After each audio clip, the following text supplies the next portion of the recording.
안녕하세요. 박철호의 경매TV 박철호 대표입니다. 최근 부산의 아파트 경매 낙찰가가 심상치 않습니다. 최근에 부산의 아파트 낙찰가가 어땠는지 함께 알아보도록 하시겠습니다.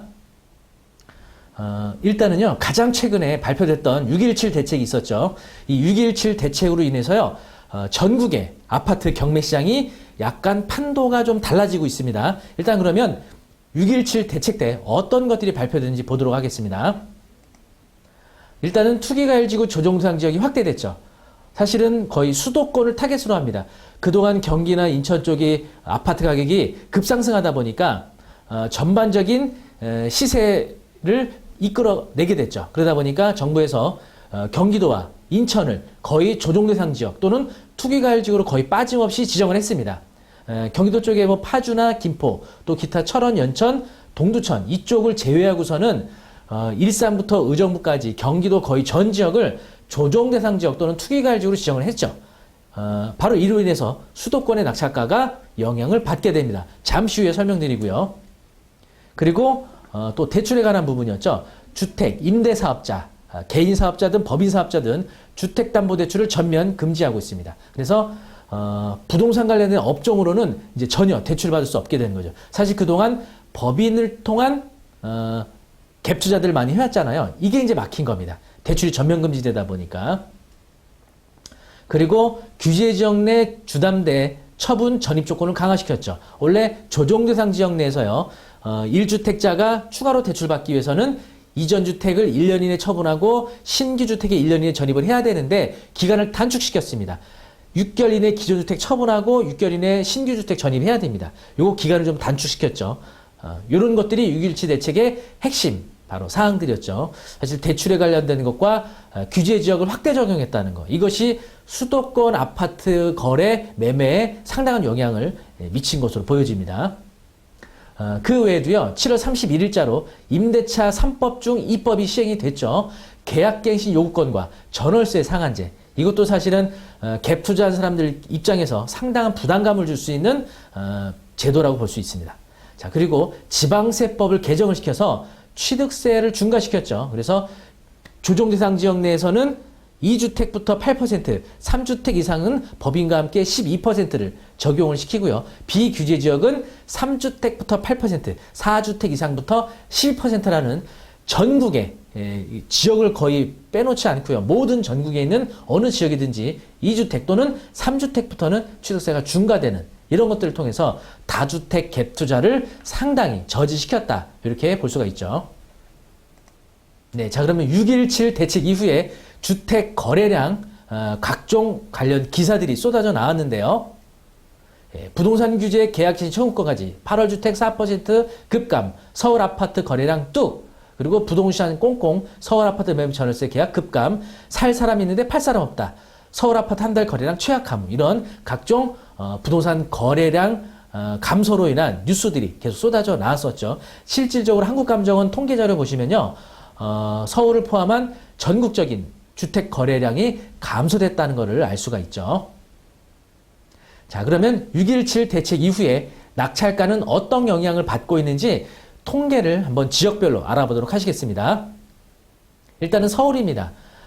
올 1월부터 9월까지의 낙찰가율인데요. 보시면은 5월 달에 다소 주춤하던 것이 7월, 8월까지 올라가다가 8월 중순부터 꺾이게 됐죠. 그러니까 6.17 대책이 8월 중순부터 경매시장에 영향을 줬다고 볼 수 있겠죠. 어쨌든 한풀 꺾였다, 이렇게 볼 수가 있습니다. 다음 경기도 보시면요, 경기도는 5월, 6월까지 상승으로 가다가 결국은 6월부터 6.17 대책, 다시 말하면 6.17 대책이 발표되고 나서 하락세로, 낙찰가가 하락세로 가고 있다는 얘기입니다. 그러면 또 수도권 중 한 지역인 인천을 보시면요, 인천도 6.17 대책 이후에 빠르게 낙찰가율이 내려가고 있다는 통계를 볼 수가 있죠. 자, 이렇게 6.17 대책은요, 주로 수도권을 타겟으로 하다 보니까 수도권의 낙찰가율이 낮아지고 있어요. 그러니까 실거래가 지수나 매매가 지수는 여기 아마 다음 달 중에 7월부터 정보가 올라올 거예요. 한국감정원의 홈페이지에. 아직은 6월까지밖에 나와 있지가 않아서 낙찰가율을 통해서 여러분들이 가장 최근 소식을 알아본다는 거죠. 자, 그 다음에 대전입니다. 보시면 대전은요, 오히려 수도권이 낙찰가율이 하락하다 보니까 대전은 반등했어요. 오히려. 네. 그렇죠? 8월 중순부터 반등하죠. 이번에 다른 지역 보겠습니다. 자, 대구 보시면요. 대구도 8월 중순부터 반등합니다. 낙찰가가. 특이하죠, 지금. 수도권은 6.17 대책 이후에 낙찰가율이 내려가고 있는데, 대전과 대구는 8월부터 낙찰가율이 올라갑니다. 자, 그러면 부산은 어떠냐? 부산은 조금 빨리 왔어요. 7월부터 낙찰가율이 올라가기 시작했습니다. 그죠? 자, 그러면 9월에 있었던 대구 아파트 낙찰 물건 하나 보시면요. 평리동 광명 14평 아파트였거든요. 이게 이제 재개발 4구역이었는데 9월 24일 날 감정가 1억 1,000으로 진행했거든요. 근데 이 물건이 경쟁률이 43명이 나옵니다. 그리고 낙찰 가격은 감정 가격보다 7,800을 더 써서 1억 8,800에 낙찰이 됐었습니다. 네. 아무래도 이제 재개발이나 재건축 관련된 아파트들은 투자성이 좋기 때문에 이렇게 낙찰가들이 올라가고 있다. 이렇게 볼 수가 있겠죠. 자, 이번에 이제 부산입니다. 해운대 아이파크. 뭐 워낙 유명한 아파트죠. 바다 조망이 잘 나오는 아파트입니다. 59평이고요. 9월 22일 날 감정가 10억 6,100이었고 1회 유찰돼서 8억 4,880만 원 1회 유찰된 가격으로 진행했었죠. 자, 경쟁률 보시면요. 46명 나옵니다. 그동안 사실 부산이 조용하다가 8월부터 낙찰가가 서서히 올라가더니 사실은 9월 20일 날 거의 경쟁률 최고점을 찍게 됩니다. 46명. 네. 굉장히 높은. 지금 부산 같은 경우는 이제 규제 지역에서 다 해제됐기 때문에 뭐 대출도 자유롭고 양도소득세 중과도 없죠. 다만 이제 여기를 세 번째 주택으로서 부산에서 아파트 사시게 되면 그때는 이제 중과가 되겠죠. 취득세 같은 경우에. 자, 낙찰가는요. 13억 2,500만 원에 감정가를 훨씬 뛰어넘어서 낙찰이 되는 이런 일이 있었습니다. 부산에 또 한 건 소개해드리면요. 온천동의 삼익맨션 32평. 여기도 이제 재건축 관련된 아파트인데 9월 22일 날 아까 해운대 아이파크하고 동일한 날 진행했었고요. 감정가 3억 1,300인데 매물이 없습니다. 부동산에 나온 일반 매물이 없어요. 경쟁률이 35명 나오고요. 낙찰 가격은 5억 2,850만 원. 감정가에서 거의 2억을 더 씁니다.